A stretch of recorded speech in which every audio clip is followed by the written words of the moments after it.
Well, on Thursday night, the Vols will play Indiana in the 75th Gator Bowl. Jacksonville and UT have a lot of history. We're going to check back in with 10 Sports reporter and anchor Luis Fernandez. You got the lights behind you now, Luis.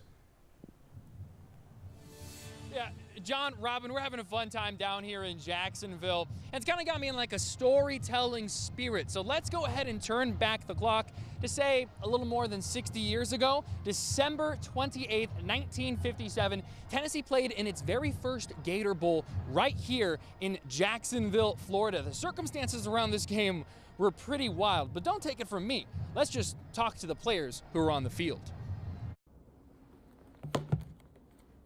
Inside this book, you'll find page after page of UT football history. And let's see if we can go back. Dr. Robert Overholt, Ralph Chancey, Skeeter Bailey, Bowden Wyatt. will be happy to tell you all about it. I haven't had as much fun in ages just looking through these pictures. He was there. This is a well-trained 19-year-old athlete, and here above him is a physician who looks back at the old days. The old days being the mid-1950s. Jim Smeltzer right here was left tackle, strong.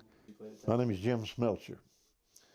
I played for UT from 1954 to 1958. Smeltzer and Overholt played together in 1957, a season that ended with a game in Jacksonville, Florida, the Gator Bowl.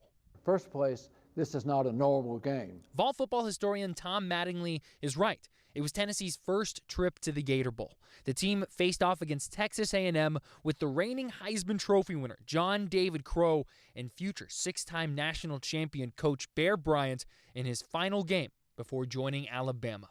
It was A defensive struggle that has probably never been equaled in either team's history. So we went into the game knowing that it was going to be a tough game, but we had a game plan, and we were going to beat Texas A&M. a record 43,709 fans came out on a rainy afternoon in their Sunday best to watch a game that was anything but angelic. And neither team really could gain an advantage with the rushing game, and there wasn't that much passing because it was a monsoon type day with the weather. And the game went nip and tuck for the whole time. After 3 quarters, no one had scored. You knew that sooner or later something was going to happen. Something's name was Bobby Gordon. Bobby Gordon, the tailback, ran into John David Crow.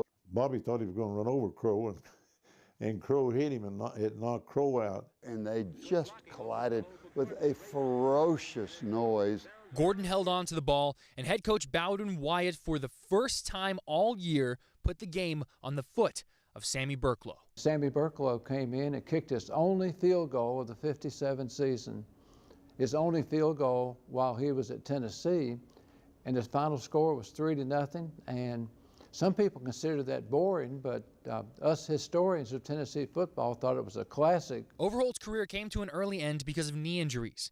Smeltzer, a senior, put on the orange and white for the final time that day. We didn't win every game, so we weren't the best team that Tennessee's ever had, but we had a good time. In the grand scheme of things, what happened on that mud-covered field in 1957 doesn't seem too important, but it will forever hold a place in history and the hearts of those who played. The friendships that you make while you're there, I mean, it's 4 years of your life, and just like that 4 years will be gone, and you'll wonder what happened, where'd it go?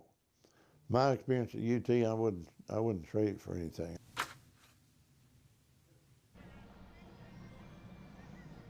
The Tennessee Vols finished 8-3 that season. That's going to do it from Jacksonville.